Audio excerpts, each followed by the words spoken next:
bit of a twist, a slightly different variation on something I talk about a lot, which is filtering. And it's about making the case of why you might not be a good fit for them.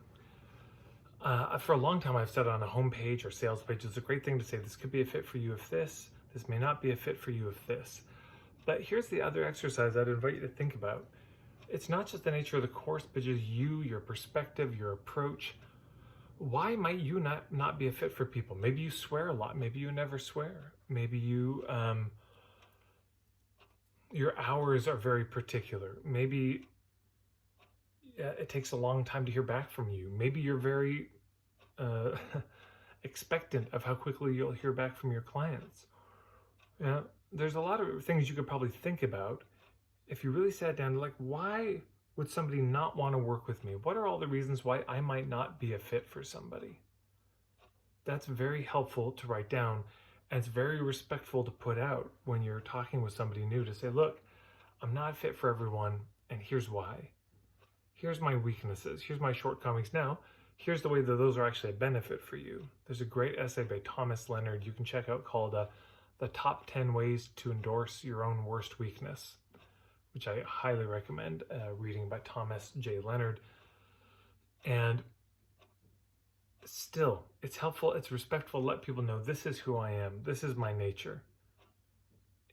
Look, I'm very dry, I'm not hilarious, whatever. Or I'm just hey, one of my colleagues, he's very non-politically correct.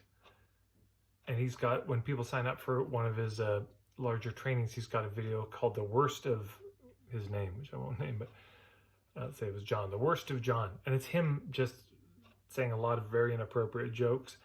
And basically what he's saying is, if you can't handle this, if you don't think this is funny, don't sign up, because I do this all the time in my workshops. Very respectful. So why would they not want to work with you? Why is it not a fit? Something to consider. Put that wherever you want.